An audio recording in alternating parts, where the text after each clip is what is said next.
누군가의 엄마, 누군가의 아내로 가끔은 행복하기도 해요. 그런데 또 어떤 때는 어딘가 갇혀있는 기분이 들어요. 이 벽을 돌면 출구가 나올 것 같은데 다시 벽이고, 다른 길로 가도 벽이고.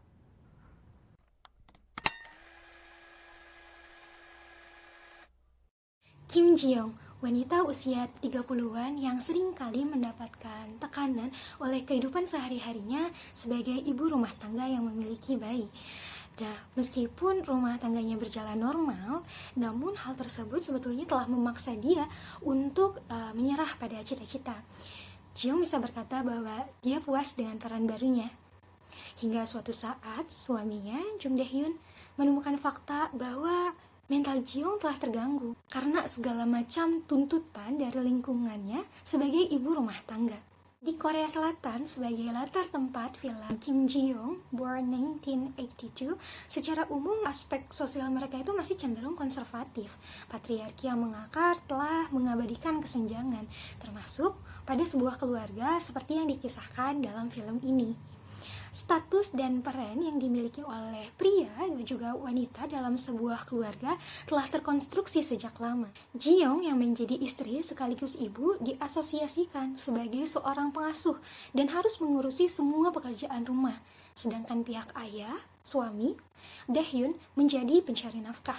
Aktivitas sehari-hari Ji-young sangat padat untuk mengurusi keperluan rumah tangga, dari mulai memasak, membersihkan, merapikan rumah, mencuci pakaian, memandikan anak, terus berputar seakan sebuah siklus paten seorang ibu. Pekerjaan yang non-stop dan tidak dibayar. Bahkan ketika di luar rumah sebagai ibu, mau tak mau kemanapun ia harus membawa bayinya. Terkadang untuk pergi ke toilet pun susah gitu. Nah, ketika berada di rumah mertua, Ji-young ini harus standby di dapur sehari semalam hanya untuk menyiapkan makanan keluarga, walau keadaannya sudah benar-benar lemah. Nah, di berbagai scene, banyak ditemukan penggambaran dan penekanan bahwa dalam sebuah keluarga, perempuan harus menjadi ibu rumah tangga ideal yang masyarakat harapkan. Bahkan, suami yang membantu pekerjaan istri bagi beberapa pihak masih dianggap suatu hal yang tabu.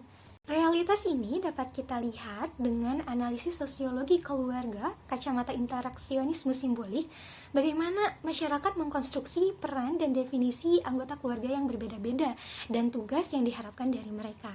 Nah, pada tahap tertentu dinilai bahwa kesuksesan sebuah keluarga adalah saat peran-peran mereka sesuai dengan yang diharapkan, seperti suami jadi pencari nafkah, istri yang harus mengasuh, dan sebagainya. Nah, label masing-masing peran dalam sebuah keluarga menjadi simbol. Jika terjadi perbedaan tidak sesuai dengan yang pada umumnya, masyarakat cenderung menilainya dengan perspektif yang berbeda, bahkan buruk. Nah, selanjutnya, bagaimanapun Ji-young yang lulusan sebuah universitas dan dulunya bekerja di kantoran memiliki passion sebagai wanita karir. Keinginannya muncul kembali. Nah, mungkin karena salah satu faktor dari terganggunya mental Ji-young yang pada saat itu masih belum ia sadari. Dae-hyun, suaminya, yang berpikir bahwa itu bisa menjadi healing bagi Ji-young dari berbagai tekanan, ia pun akhirnya menyetujui keputusan Ji-young.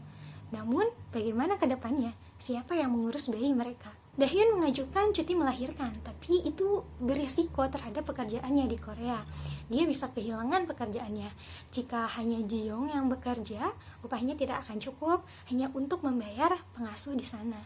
Perspektif konflik dapat kita jadikan pisau analisis di sini.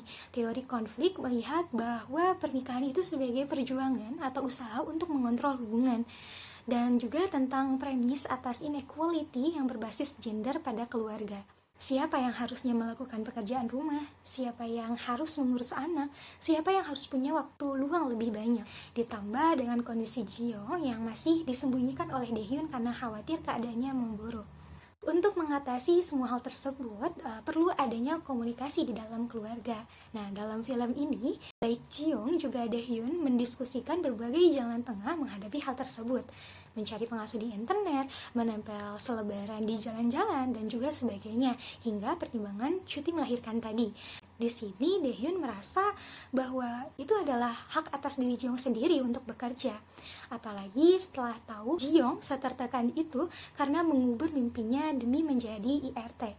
Selang beberapa waktu, mereka menemukan kondisi yang lebih sulit ketika tidak ada satupun orang yang melamar untuk menjadi pengasuh. Apalagi setelah mertuanya mengetahui kabar Jiong bekerja, mertuanya amat sangat marah besar.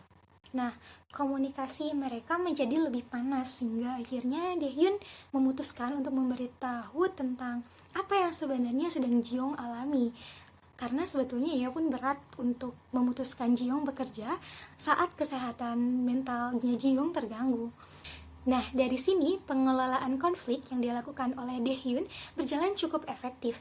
Ia mampu mengimplementasikan strategi coping sehingga berdampak pada keberfungsian keluarga yang positif. Peran Daehyun sebagai seorang suami yang dikonstruk sebagai pemimpin di sini cukup diacungi jempol.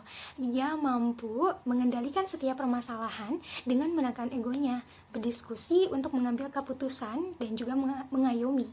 Nah, tidak jarang juga kita lihat beberapa scene di mana Daehyun membantu Jiong untuk mengurusi anak mereka ataupun membantu pekerjaan rumahnya Jiong. Peran Jiong pun sebagai ibu tidak kalah hebat. Ia dengan telaten menjadi ibu yang baik untuk anaknya, mengurus, mendidik, merawat rumah, bekerja full time sebagai IRT yang seringkali dianggap remeh. Jika kita amati dengan seksama, pekerjaan ibu rumah tangga itu non-stop, tidak mengenal waktu dan tempat, sangat melelahkan fisik dan juga mental. Sebetulnya cukup bagi mereka dibayar dengan ucapan terima kasih atau kamu hebat gitu, atau juga mungkin kamu telah berusaha keras atau ucapan-ucapan lainnya. Nah, yang terakhir, fungsi keluarga pada film Kim Ji-young Born 1982 ini tetap terimplementasi, tetap terwujud meski menghadapi berbagai konflik. Tidak ada situasi yang mendorong mereka atau pembicaraan mereka yang mengacu pada sebuah perpisahan. Keluarga sebagai fungsi cinta kasih serta tempat perlindungan terimplementasi dengan Daehyun yang mengendalikan keadaan dengan baik dan menerima bagaimanapun kondisi Jiong serta mencarikan berbagai solusi. Begitupun dengan pihak Jiong yang tetap bertahan dengan berbagai tekanan yang dihadapinya, baik dari lingkungan, dari mertuanya, dan juga dari keluarganya sendiri, dari masa lalu yang terus membayangi dia. Di sini kedua belah pihak menekan ego masing-masing demi saling memahami dan mengerti keadaan. Akhirnya film ini diakhiri dengan Jiong yang berdiskusi dengan psikiater untuk mengatasi kesehatan mentalnya dan lebih terbuka dengan emosi yang ia pendam. Berselang beberapa waktu, Jiong memilih menjadi penulis dan Daehyun lebih banyak meluangkan waktunya untuk keluarga. Jiong tetap menjalani aktivitas sehari-harinya sebagai ibu rumah tangga dengan baik.